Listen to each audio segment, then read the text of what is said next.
Hello, in this video I'm going to break down Procreate beginner tips that I find absolutely essential when creating my own sticker designs that I think will be really beneficial to anyone who is starting out with Procreate. I wish I watched this kind of video before starting, and we break it down into setting up your canvas, sketching, lining, and color. If you find that all interesting and you think that would be useful, then let's get into the video. Hello. So we're going to get right into it. So we're going to open up the Procreate app. And the first thing that we want to do, at least I want to show you, is how to start your own canvas. Make sure we're on the right settings. So when we want to click onto the top right hand corner, we want to click on the plus, and then usually for a sticker sheet, I do the 4x6 photo, and we can see that it's 6 inches by 4 inches, and then RGB for the color settings. And then for a single sticker sheet, which you can see on the left hand side, my No Talk Coffee First, a single design, I usually do it on an A4 canvas. Just for this purposes of this video, we're going to click onto the 4x6 photo. And before we do anything, I'm going to click onto the wrench in the top left hand corner. Yes, in Canvas at the bottom, we want to go into Canvas information, and we can see in the color profile, our current color profile is RGB, which is what we want. It is the best saturation, and it's just more fun and colorful for design wise, and also printers are adaptable to RGB, so we can stick to this setting. Okay, so for in dimensions, we want to make sure that at the bottom our DPI is 300, or at least 300. This is a very good DPI. That means that our design will be a high quality even when we are resizing. Okay, so done. So we have our canvas, and there are a few things I want to show you. 3 things for before we get into the sketching. These are things that are very useful. So the first thing is we want to click on the wrench again, and we want to click on to add. So this is important if you wanted to have a reference photo onto your canvas that you wanted to trace. So if I went on back to my gallery, you can see that I have my Fueled by Boba design, and also my No Talk Coffee First. I actually mirrored both of these designs because I wanted the head and body of the cat to be exactly the same, just for consistency in style wise. And then I changed the facial expression and the hand position, and of course the beverages that they are having. And so this is a very useful tool to be able to insert a photo or an image into your canvas to then trace. So I'll show you. We go into wrench, we go into add, and we click insert a photo, and then we click onto this random one, feed me now, and you can automatically resize. When you see that the arrow at the top left hand corner is highlighted blue, we then know that we can resize our image. There we go. Since we don't need to change it anymore, we can click that off, and then we want to then click onto our layers onto the N, which is currently on the normal settings, which is the only settings that I know currently. So we click onto the N, and then we can change the opacity, which makes it easier for then us to then trace in another layer. So it's very easy to then trace over like so. Yeah, okie dokie. So we can get rid of this now. So another way of inserting a photo, maybe you didn't want to have it onto the actual canvas page. Let's say you wanted it in the corner, and you wanted to have like an inspiration photo that you could refer back to as you are drawing. So to do that, you want to click onto the wrench again, and then you want to go onto canvas, and then we want to highlight reference, and then you can see at the bottom we can click on image and then import an image, and then insert an image that way, and that way we can move it. We can move the image around our screen. We can resize it so it's smaller, bigger, so that we can look to it on the side. Very fun, very good tool on Procreate. So another tool that we want to do, this is not a tool that I use a lot at the moment, but I will be making a sticker sheet of different strips of kind of fake washi tape as a sticker sheet, and so a grid would be really useful. So to do that, you want to click on the top, we want to click onto the wrench, and then we want to click on to drawing guide, and you can see that I've already got the grid setting on. So to manage your drawing guide, you want to click onto edit drawing guide, and then you can see that I've already got the 2D grid, and you can change the opacity at the bottom like so. This is definitely giving me secondary school maths book. And then we can also change the size of the grid. Very useful. Okay, and then you can also see that there's all these different options. I don't particularly use these ones. We'll get into symmetry in just a moment, but these are all of the tips and tricks that help for the sketching part. So now we can move on to the lining, and that's where I'm going to get into symmetry. So for symmetry, this is very useful. For example, when I was doing my cat cafe sticker sheet, which is this one. So for example, like doing this kind of cup beverage, I use the symmetry tool. You can also let's say like mugs and cups and things like that. That's really useful. Another way is my UFO design. I used the symmetry tool to then mirror it so that it was completely symmetrical, which is the point of this tool. So it's very good. So as you can see, you go on to wrench, canvas, and then edit drawing guide, and then you can use the blue dot is to move the symmetrical line. Let's say you just wanted it in one part of your drawing, so you had to move it for a specific part, and then you use the green dot to then rotate. Very, very useful. Okay, let's get rid. So when you want the drawing assist, and you can see that it's assisted on this layer, we don't need it anymore, so we're going to take it off. And we also need to get rid of the line, and we want to take away the drawing guide. So the next thing is about the pens. So because I have this kind of design, I like to have very smooth, clean, bold lines. So when I am lining, you don't have to use this pen. I recommend that you explore the many basic Procreate pens and brushes that I have. They have a crazy selection. It's amazing. But I go to the painting one, and I go on to brush, the round brush. And so one of the main things that I do when I'm lining is that I change the stability of the pen. So if I had 0 stability, for example, it's very much like if you were writing with a normal pen.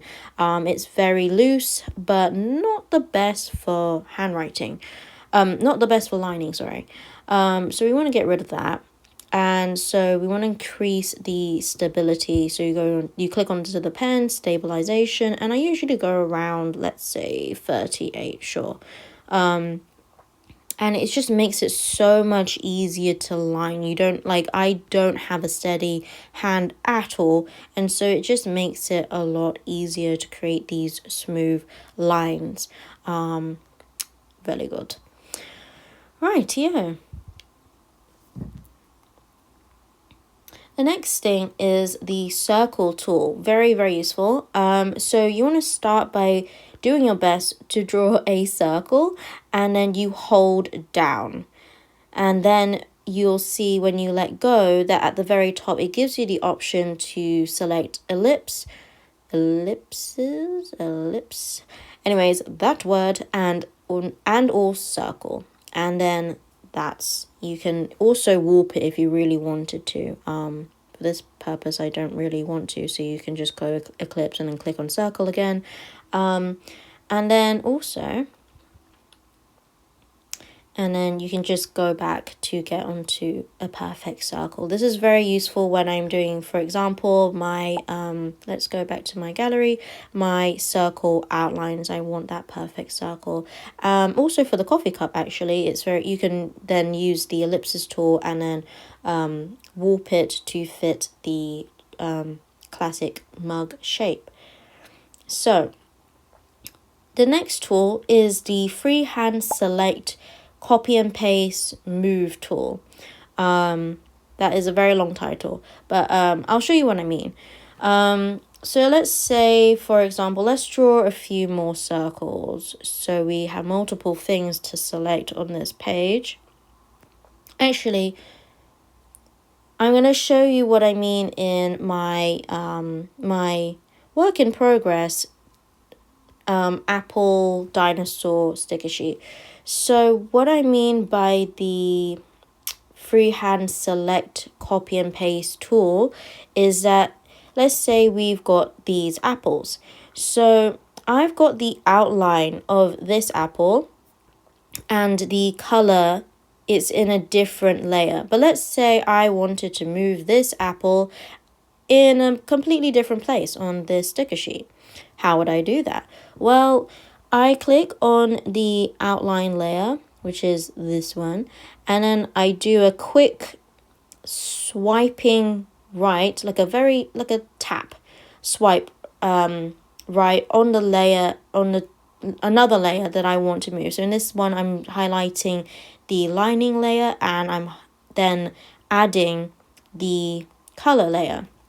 And what you want to do if I want to move it is, and I click onto this funny S symbol. I'm sure it's got a name for it, but I don't know what it is. Then we want to do a freehand select. So I just draw around the apple that I want to move. And then right next to it, we want to click onto the arrow. And then you can just move it. Isn't that awesome? So easy. It's so super important and useful when you have a sticker sheet, for example, or if you wanted to move a specific part of your drawing. It's very fun. Right, another thing that you can do, let's say I didn't want to just move it. Let's say I wanted to copy and paste it. Let's see if I actually haven't experimented doing it in this way. But let's see. Let's highlight this apple. And at the bottom, you can see copy and paste. So let's click on that. And then want to select the arrow again. And let's move it. Okay. So for this one, you can only, it seems you can only do it for one layer. But you can see that's a very useful thing that you can do. And then you could literally do the same thing on this layer. On the color layer.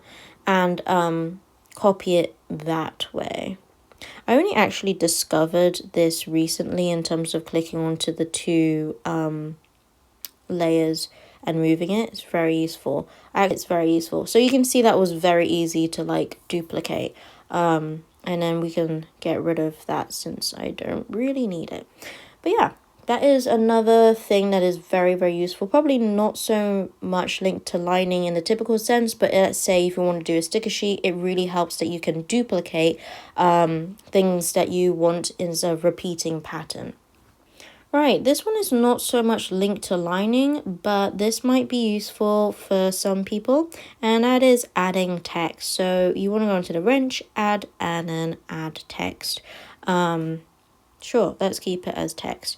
And you can change the fonts. I actually really haven't really experimented too much with this because I kind of hand write my text most of the time. But you can see that I have all of these different options. And then you can also choose to warp the text, which I find very useful for my UFO design, which is this one.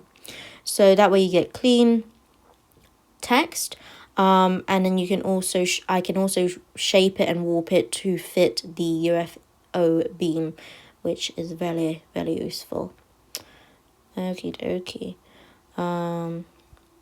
Yes, so you can go onto the select and you can click warp, distort, and just move it like so. Okie dokie. So that is all of the lining part done for now in this beginner's tips video. The other thing now, we are going to move on to color. So one way that we can color, this is where the duplicating of this apple comes really in handy for this purposes. Right, let's copy and paste this and move it to one side. Let's say I wanted to color in this apple. So one way of doing it is to, so one thing is the color pipette tool that is really useful exactly in this situation. So on the left hand side, you have the, I didn't even explain this bit. You have the size of your brush that you can modify, and then in the middle you've got this kind of rounded out square, which is your pipette. So obviously in this instance, let's say I wanted to have all of the inside of the apple the exact same color like I do in the sticker sheet. So you want to click on the pipette and then just tap on the color that you want within your sticker sheet. You can just also choose it manually here, but since I want a color match, the pipette tool is very useful, and you just click on the color that you want. And then, so one way of coloring is that let's color in the outline of this apple. This may take a while. Let's put this underneath the lining layer so that it is nicely inside. So this is going to take me a bit of a while. I don't want to keep you here that long. So let's just cut this shape. So let's say you did do it around the whole apple. Okay, so in order to, you've got your, let's say you've got your outline done and you want to fill in this space. So in the top right hand corner, you've got your color already there, and then you can choose your different colors. But we want to fill in with the same color. So you literally just drag the color spot onto the space that you want to fill, and that is a very satisfying way of coloring in. But let's say you wanted to do it a different way. Let's say you don't want to color the entire thing. You don't want to fill out the thing with the whole with the same color. Okay, so another way of doing this is this is useful if you wanted to do shading, for example, or let's say, which I eventually will do, that I'm procrastinating, is that on the outside of this apple, I wanted it to be red, right? So let's do something else. So we will need to click on the color layer that we want to color within. We want to click onto the you want to click on the layer again, and you want to click on alpha lock. Now what does this do? So I want to make this a little bit darker so we can see what we are coloring. Actually, let's make it red, since this is going to be like the apple skin, right? And what alpha lock is great at doing is that you can color within this space, but it doesn't go outside. Can you see that? It doesn't go out of that space, which makes it a lot easier to color in if you want to keep within a certain space. It's very useful. That actually looks quite cool. So if I wanted to just color in the outside bit of this apple, of course in the final apple sticker design I would do this a lot neater, but just for demonstration purposes you can see how it's a lot easier to color in that way. But of course if you wanted to color in a block, then doing a filling in will be easier. So there are two ways that you can help color in. Also, another way that this alpha lock is very useful is when I was using my UFO. You can see that for this UFO, the beam bit, I actually originally colored it in purple, and then I used the airbrush tool to kind of color it in yellow from the top, and then it gives you that nice blend. So that is a probably a more useful demonstration of how I would use the alpha lock. And then you can also see that I've used the airbrush tool on the rims and top of the UFO. So that is a very useful tool. So those are the 3 categories in which that I am showing my beginner tips. I hope that this was useful and that you learned something. If there is something else that you think I could have mentioned that you know that is a useful tip that could help me and other people, then feel free to pop it down in the comments down below. If there is something more specific that you want on Procreate that you want me to show, then also let me know in the comments. I am going to try and do more tips and tutorial related videos. So again, if there is something in particular that you needed help with related to sticker design or drawing in general, then let me know. I am happy to help. So that is all for today. If you haven't seen my previous videos, I will pop them on the screen that are related to this one that you might find helpful. And without further ado, I will see you in the next one. Bye.